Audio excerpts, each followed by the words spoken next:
Olá pessoal, boa noite. Professor João Paulo.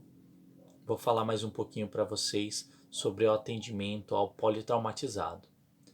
Bom, hoje eu quero falar para vocês sobre o atendimento inicial à vítima politraumatizada. A gente sabe que no APH, no atendimento pré-hospitalar, existe uma sistematização que a gente utiliza, né, que é o XABCDE, né? Cada letra corresponde a uma parte que deve ser avaliada ou algo que deve ser visto como importante na avaliação da vítima, certo? Então, essas letras, né, a gente chama de mnemônico, tem uma origem americana, né, lá antes de 1980, com os problemas, o aumento da incidência de mortalidade pelo trauma, a rápida mortalidade pelo trauma, porque a vítima morre muito rápido, né? A gente sabe que existe os picos de mortalidade, né? Pico inicial, né? Que é a morte imediata, a morte, o segundo pico de mortalidade, que são momentos depois, e o terceiro pico de mortalidade, que seriam horas ou semanas, às vezes até meses, né? E com isso a gente sabe que tem um grande índice de mortalidade pelo trauma. E para melhorar ou minimizar as mortes no trauma, nada do que treinar os profissionais, capacitar, e foi isso que tem sido feito e foi feito ao longo do tempo, então com os treinamentos do ATLS, PHTLS, que é voltado ao atendimento da vítima traumatizada. Um pouquinho da diferença é que o ATLS é para médicos, né? E lá em 1980 esse curso era voltado só para médicos. Médicos mesmo, cirurgiões, intensivistas, né? Que iam trabalhar em setores que iam atender vítimas traumatizadas. Porém, depois foi visto a necessidade de divulgar e liberar esse curso para outros profissionais que também realizam um atendimento a vítimas traumatizadas. Socorristas, bombeiros, enfermeiros, né? Além dos médicos, ok? Então, com isso, a gente sabe que o PHTLS tem uma importância internacional. Né? Por isso que até hoje ele é tão falado, tão comentado, tão referenciado em todo que você for falar de emergência, de atendimento ao traumatizado, é a principal referência, ok? Vamos dizer que é a Bíblia do trauma, ok? Então vamos lá. Bom, para a gente pensar no mnemônico XABCDE, a gente tem que saber o que é cada letra, certo? Mas antes de eu saber o que é cada letra, eu tenho que pensar nas etapas que devem ser seguidas, que é o que? A impressão geral, que é a primeira impressão que a gente chama de avaliação primária, e depois a avaliação secundária, que seria a segunda etapa. Bom, e o que eu faço em cada uma delas? Avaliação primária, por que ela é importante e por que ela tem que ser primária? Bom, o objetivo da avaliação primária é uma rápida avaliação para classificação da vítima, dos padrões vitais e das lesões, certo? Então vamos imaginar, eu atendi uma vítima, vou atender uma vítima, ela está no chão, o que eu quero ver? Quero ver se essa vítima está consciente, com uma boa resposta verbal, abertura ocular espontânea, se essa vítima tem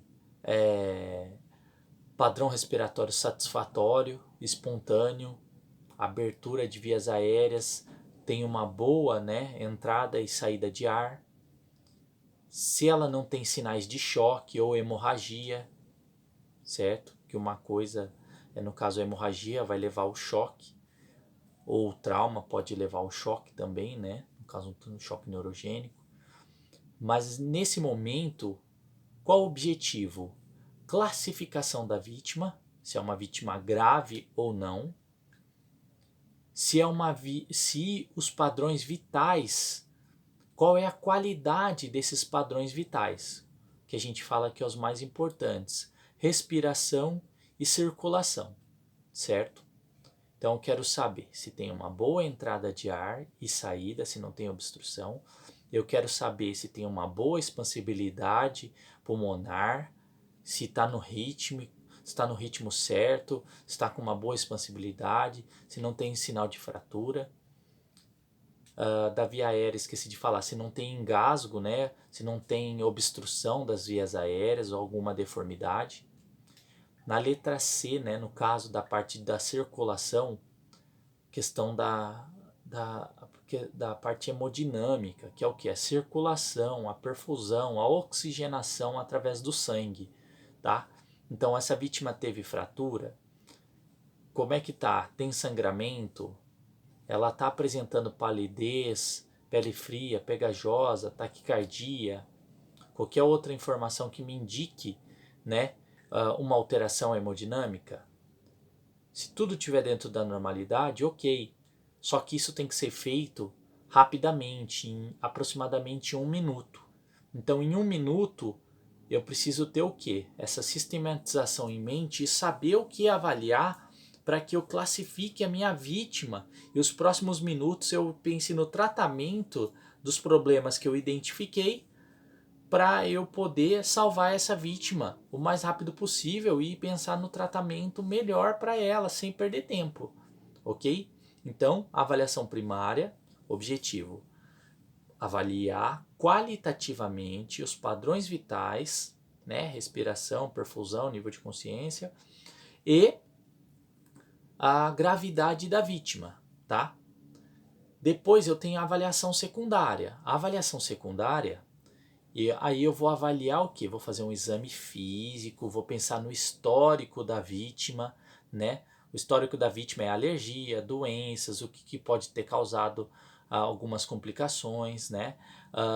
No exame físico, eu vou fazer um exame físico detalhado, céfalo-caudal ou céfalo-podálico, que é da cabeça aos pés, vou avaliar o olho, avaliar a cabeça, o crânio, o pescoço, o corpo como um todo, para verificar sinais de lesões, fraturas, hemorragias interna ou externa, né, deformidades, tudo que possa vir causar alguma complicação à vítima. Só que nesse momento, aí eu vou fazer o quê? Uma verificação também dos sinais vitais. Então, agora nesse momento, na avaliação secundária, que teoricamente eu faria o quê? O XABCDE completo, tá? Na avaliação primária eu não faço o XABCDE completo. Ou melhor, eu faria um XABCDE resumidamente, mas o mínimo do mínimo para ser rápido, porque eu não consigo avaliar tudo em 1 minuto. Então por isso que a gente separa em avaliação primária e secundária. Por quê? Na avaliação primária eu verifiquei a gravidade e a qualidade dos padrões. Se eu vi que a vítima está grave, eu já não posso mais perder tempo. Eu vou agilizar o atendimento, procurar fazer o que a vítima precisa para tratar, recuperar ela e transportar o mais rápido possível, ok? Já na avaliação secundária, é aquela vítima que não está tão grave, mas aí eu vou fazer toda a sua avaliação, tudo bonitinho, para tentar dar o melhor tratamento e o melhor diagnóstico para essa alteração, para esse problema que eu estou encontrando, certo?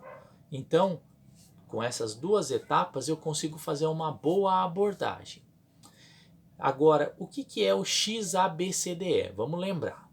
X a gente fala que são as hemorragias ensanguinantes ou hemorragias massivas, grandes sangramentos, um politrauma, uma amputação, um membro com grande exposição óssea, com exposição de tecido muscular, rompimento de artéria, onde levou uma facada, um tiro, uma explosão, uma perfuração abdominal, ou bateu a cabeça, né, um TCE e teve exposição de calota craniana ou de pele com sangramento, perfuração, ok? Isso seria o X, onde tem um grande foco de sangramento e risco de morte pela hemorragia, aonde eu tenho que pensar no quê? No controle dessa hemorragia, tá? O X é recente, tá, pessoal? É uma letra que entrou recente, Ela entrou na última edição do PHTLS, que é a 9ª edição, que foi lançada no final de 2019. Porém, é um livro muito importante, né? Que antes ele já comentava sobre a hemorragia, já tinha esse conhecimento da importância do controle da hemorragia, mas acabava ficando na letra C. Já era uma coisa que era feita, mas ainda não tinha falado, ó, tem que ser feito nesse momento. Falava controle a hemorragia ou qualquer alteração que ameace a vida. Só que nesse momento, agora a gente sabe que a hemorragia deve ser tratada primeiro, porque ela é o tipo de lesão que vai matar a vítima mais rápido, vai matar primeiro do que até mesmo uma obstrução de vias aéreas, do que qualquer outro problema, tá? Então, sempre que eu identificar uma lesão, uma alteração com sangramento, eu tenho que controlar esse sangramento, tá? Lógico, eu vou avaliar a necessidade da vítima, o tipo de sangramento, o tipo de lesão. Mas eu sempre tenho que pensar que o X representa hemorragia, grandes sangramentos, ok? Depois eu tenho o A, que é o A de Array, vias aéreas. O que é o A? O A, a gente tem duas coisas que a gente tem que fazer. A permeabilidade da via aérea, que é o que? A entrada e a saída de ar, se não tem sinal de obstrução, se não tem sinal de fratura, desvio desse trajeto ou obstrução, tá? Segunda coisa que eu avalio no A seria o controle da coluna cervical. Coluna cervical, né, são as vértebras que saem, que ligam ao cérebro, né? São as primeiras vértebras que a gente fala que é de C1 a C7. Por quê? A maior parte dos traumas, né, de grande energia levam a suspeitar de lesão na coluna cervical, por ser um ponto de fragilidade no nosso corpo durante principalmente um acidente automobilístico, um acidente de moto, né, uma queda, né, um atropelamento. Então, com isso a gente tem que pensar que é importante a gente fazer um controle cervical. Porém, a gente tem que tomar muito cuidado, pessoal. Controle cervical não quer dizer que eu já tenha que chegar colocando colar cervical na vítima. Eu tenho que avaliar essa cervical, eu tenho que fazer um controle. O controle pode ser o quê? Uma estabilização manual. Não precisa diretamente ser o colar cervical, ok? Então a gente erra muito nessa parte. Por quê? São dois profissionais na ambulância. Se um ficar segurando, o outro não consegue fazer o atendimento sozinho. Então tem várias contra que acaba, de certa forma, obrigando o profissional a adaptar o atendimento e fazer de forma errônea, tá? Mas o correto é controlar a cervical de forma manual, tá? O que? Com a mão. Vou segurar a cabeça da vítima, estabilizando, vou fazer a abordagem, a avaliação. Se essa vítima está inconsciente, ela não vai seguir os meus comandos, mas se ela está consciente, eu posso orientar ela a não mexer a cabeça. Porém, eu tenho que avaliar o que? O nível de consciência para ver se ela está confiável, ok? A tranquilidade dessa vítima. Porque se ela fizer um movimento e ela tiver uma fragilidade óssea da coluna cervical, das vértebras cervicais, ela poderá agravar a sua situação, né, podendo ter uma lesão da coluna cervical. E aí causar uma complicação ainda maior, né, como uma lesão medular. Bom, o B. O B seria o padrão respiratório, a ventilação, se está com boa expansibilidade pulmonar, se não tem sinal de fratura, abaulamento, né? Um pneumotórax, né? Que é uma lesão pulmonar. Então a gente tem que pensar na avaliação do padrão respiratório e na qualidade dessa respiração, na frequência, tá certo? O C, que nem eu falei, antes ele focava mais no controle de hemorragia e na parte circulatória. Hoje, o C ele acabou ficando como uma parte de revisão da hemorragia, ficou em segundo plano, com foco maior no quê? Na perfusão, na oxigenação, na circulação do paciente, tá? Então eu vou avaliar o quê? Pulso, perfusão, a gente fala que é o HPP, né? A gente tem que pensar na hemorragia, a gente tem que pensar no pulso, na pele, na perfusão, em outros locais que podem haver grandes sangramentos, como a barriga, a gente chama de pança, a pelve, que é um local de fragilidade, que pode ter grande sangramento, e a perna. Então, por isso, HPPPPP,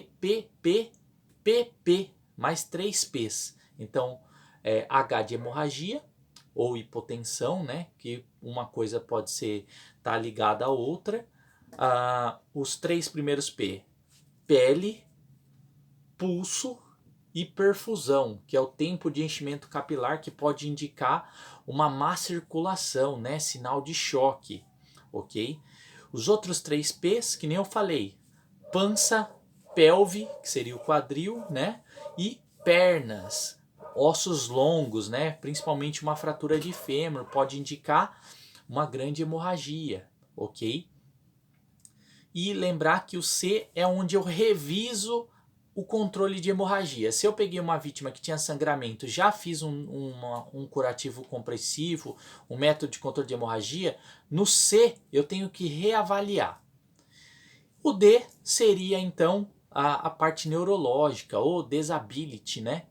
Eu tenho que avaliar, fazer a escala de coma de Glasgow, avaliar a abertura ocular, resposta verbal e resposta motora, e também a resposta pupilar, tá? Agora na nova atualização da escala de coma de Glasgow, a escala de coma de Glasgow P, para verificar qual que é o padrão neurológico dessa vítima, se ela tem algum padrão de alteração, né?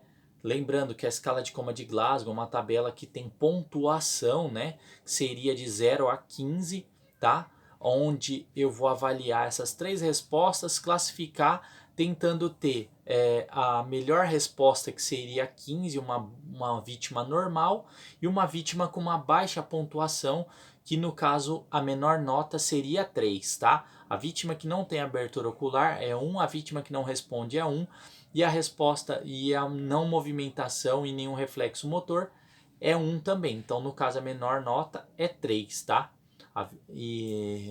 Então, seria de 3 a 15, ok? Então, vamos pensar. Avaliação neurológica para classificar o padrão neurológico e avaliação, né? E pensar na gravidade dessa vítima também e nos riscos que ela pode estar apresentando. Então, de acordo com o tipo de acidente, cinemática, eu vou pensar então no mecanismo traumático, e a gravidade da vítima pode estar sendo influenciada e sendo demonstrada pelo padrão neurológico dele. Porque se ele sofreu uma grande lesão, um grande impacto na cabeça, né, que a gente chama de TCE, ele está apresentando confusão neurológica, ele está apresentando um sangramento, né, na cabeça e alteração neurológica, eu já suspeito que ele teve uma grande, uma cinemática com um provável grande energia ou grande lesão ou grande impacto, tá? Ou algum mecanismo que esteja comprometendo a parte neurológica, seja por hipoperfusão, né, por uma hipotensão, por falta de oxigênio, ou pelo próprio impacto que causou uma lesão diretamente no cérebro, tá? A letra E seria a exposição ou exposition, né? Que é o momento onde eu vou fazer o quê? A retirada da roupa da vítima, né? Vou tirar, deixar a vítima pelada, mas eu vou cortar a calça, vou cortar a blusa, para eu conseguir avaliar todo o corpo, as costas, a perna, quadril, extremidades, tá? Sempre pensando em preservar a imagem da vítima, de preferência fazer isso num local reservado, ou dentro da ambulância, ou em último caso eu faço no local mesmo, mas afastar os curiosos, né? Evitar que as pessoas filmem Opa, desculpa. Também pensar na questão da exposição na hipotermia, tá? A vítima precisa ter o controle da temperatura corporal, porque uma vítima de hemorragia e perda de temperatura corporal pode então evoluir para hipotermia, e isso pode facilitar para a vítima ter o processo de coagulação, acidose, complicações pela hemorragia, tá? Então, pessoal, esse é o vídeo então de atendimento ao paciente politraumatizado, a sistematização de atendimento, tá? Então eu falei um pouquinho, né, da avaliação primária, o que é a avaliação secundária e o mnemônico, né, que é o XABCDE. Beleza? Então é isso aí. Muito obrigado. Qualquer dúvida, manda mensagem lá no WhatsApp ou lá no grupo. Falou, tchau, tchau.